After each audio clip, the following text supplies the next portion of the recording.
Religious addict اب applicable نہیں ہے، اپلائی نہیں کیا جاتا. تو اب یہاں پہ یہ ہے کہ ایجیٹیشن ہو رہے تھے، اب اسی ایجیٹیشن میں آپ نے اپنے خفیہ گھسل دیے.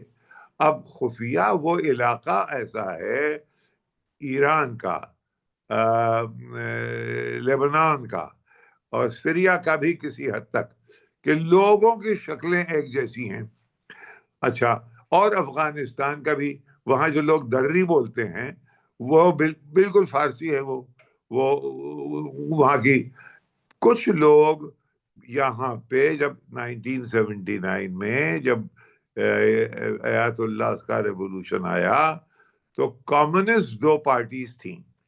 ایک تودے پارٹی، وہ سامنے آ گئی ان کے ریولوشن کے ساتھ، وہ اس کو دیکھ لیا گیا، اس کو مار دیا گیا، ختم کر دیا. یعنی انہوں نے بے وقوفی کی. مقصد ہی اس کا یہ تھا کہ ہم ایجیٹیشن میں آیت اللہ کو سامنے لائیں گے، تم ان کے سپورٹ کرو گے اور تم ختم کر دیا. وہ ختم ہو گئے. ایک تھی مجاہدین خلق، وہ کود کے چلے گئے عراق میں. صدام حسین نے اور ویسٹ نے ان کا فائدہ اٹھایا.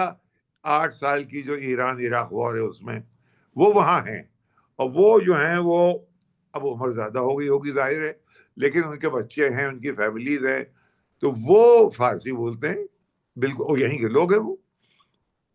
ایک تو یہ طبقہ واپس آ رہا ہے خفیہ بن کے، اور دوسرے جو 20 سال تک امریکہ کا کنٹرول رہا ہے افغانستان پہ، تو وہاں سے لوگ آ رہے ہیں اور وہ اسی میں مل جاتے ہیں اسٹریم میں، اور اس کے بعد پھر اب اس میں پکڑے گئے ہیں کچھ. یعنی یہ کہ بھائی جو ایجیٹیٹر ہے وہ کہتا ہے ہمیں روٹی روٹی کپڑا مکان، یہ کہتے ہیں سرکار بدلو، تمنچا نکال لیتے ہیں. اچھا، انہوں نے تصویریں لے لی ہیں کہ وہ باقاعدہ ایم لے رہا ہے جس طریقے سے بندوق سے اور تمنچے سے، پسٹل سے، اس سے معلوم ہوتا ہے کہ یہ ٹرینڈ ہے. تو وہ بالکل صاف ہو گیا، پانی کا پانی اور برا پانی سب ایک ساتھ ہو گیا. تو اب یہ بات کھل گئی ہے کہ وہاں پہ خفیہ انٹیلیجنس کے ایجنٹس بڑے، اور ہمارے مائک پامپے کہ دنیا میں جواب ہی نہیں ہے. وہ پچھلے زمانے میں سیکرٹری آف اسٹیٹ تھے، انہوں نے نئے سال کی مبارکباد بھیجی کہ پروٹیسٹرز کو نئے سال کی مبارک، اور ساتھ ساتھ ان موساد ایجنٹس کو جو کہ ان کے ساتھ ہیں، یعنی یہ انہوں نے مبارکباد بھیج دی. تو اس طرح سے یہ کیئرلیس طریقے سے کھیل نہیں ہوتا. دیکھو سوال جو ہے وہ یہ ہے کہ آخر ساری دنیا ایران نے کیا کر دیا ہے جو کہ اس کو ختم کرنے پہ تلی ہوئی ہے. ویسٹ اور اسرائیل، خاص کر کے اسرائیل اور اس کے جو ویسٹ میں جو اس کے سپورٹرز ہیں، امریکہ سب سے زیادہ. اس وقت امریکہ ذرا پری آکیوپائڈ ہے، اور میرے خیال میں جو اس نے سہارا ان کو دے دیا 2 سال کے جینوسائیڈ میں، اب اس قسم کا سہارا وہ نہ دے پائے گا. یہ ایک بات ہے. لیکن اب سوال یہ ہے کہ یہ جو ویسٹ کا جو ایک آکرمن ہے ہر طرف سے گھیر کے اس کو ایران پہ، اس کی وجہ کیا ہے؟ اس نے کسی کو اغوا کر لیا، کسی لیڈر کو، اس نے کسی ملک پہ حملہ کر دیا، اس نے باہر کسی اور کو، اس نے کیا کیا ہے جس کی وجہ سے تمام ملک جو ہیں وہ ہیں اس کو ختم کر دو؟ اس کی وجہ یہ ہے کہ 2001 میں، دیکھیے 2001 میں ایک تنظیم بنائی گئی، 2001 وہ زمانہ ہے جبکہ جسے ہم سول سپر پاور موومنٹ کہتے ہیں. یعنی سوویت یونین 1992 میں گر گیا، 91 92 میں گر گیا، اور ایک پاور رہ گئی، اس کو ہم کہتے ہیں سول سپر پاور موومنٹ. وہ ہوا 2001. 2001 میں پینٹاگون کے پاس ایک عرضی گئی جس میں کہ نتانیاہو صاحب کی چھاپ تھی کہ بھائی یہ 7 ملک ہم کو موقع ہے، ان 7 ملکوں کو ہمیں ٹیک آؤٹ کرنا ہے. ٹیک آؤٹ کرنے کا مطلب ان میں ہمیں سرکاریں بدلنی ہیں. کیسے پتا ہمیں صاحب؟ جنرل ویزلی کلارک جو کہ نیٹو کے کمانڈر تھے، انہوں نے 2007 میں یہ ریویل کیا کہ دیکھیے ہمیں 2001 میں یہ کاغذ ملا تھا، ہم سے یہ کہا گیا تھا کہ ہم ان 7 ملک کون ہیں؟ 7 ملک ہیں: Iraq, Syria, Lebanon, Libya, Somalia, Sudan اور ایران. تو سوڈان وہ عراق ہو گیا، سیریا بھی ہو گیا، لیبیا بھی ہو گیا، سوڈان میں ابھی جاری ہے، لیبنان میں ابھی جاری ہے.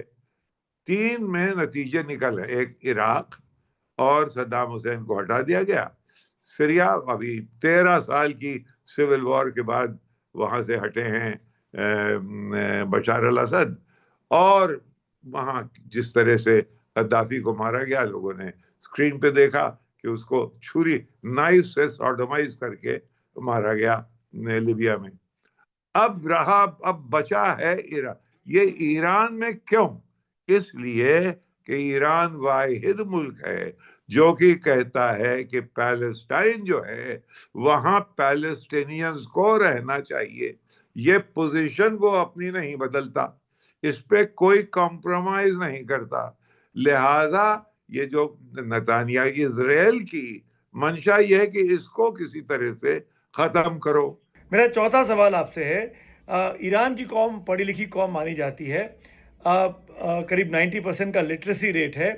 کیا وہ چاہے گی قوم کی اس کے اوپر واپس راجشاہی مونارکی آئے؟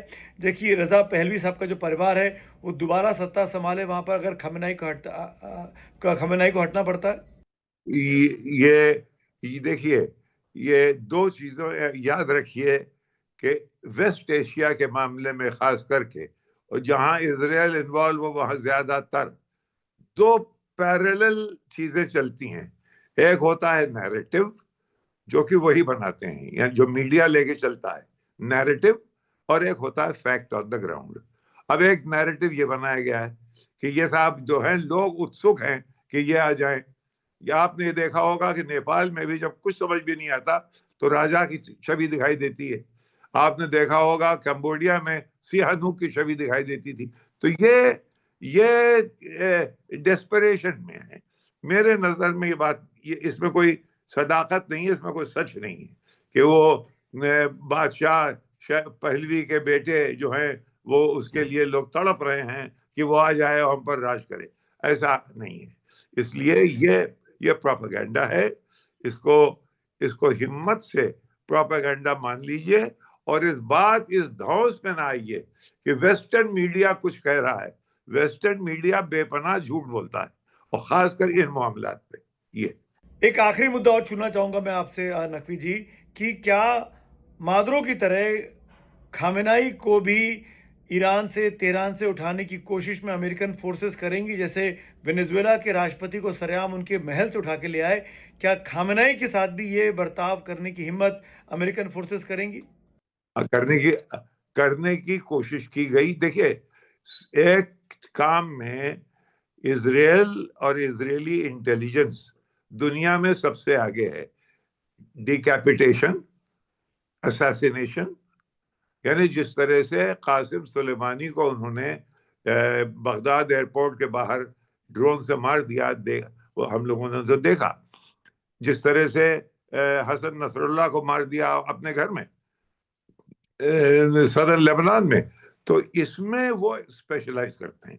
اچھا، میں نے آپ سے بتا دیا کہ شکلیں ایک جیسی ہیں، بولیاں ایک جیسی بول لیتے ہیں. لہذا انٹیلیجنس کو مینول پینیٹریشن آسانی سے ہو جاتا ہے، اور لوگ جا کے یہ بتا دیتے ہیں دیکھو اس بلڈنگ کے اس کمرے میں وہ بیٹھا ہوا ہے.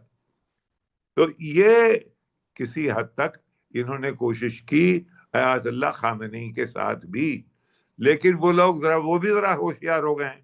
اب آپ دیکھ لیجئے کہ ابھی جب یہ سیرین سول وار شروع ہوئی ہے، اس میں مشکل یہی تھی کہ آپ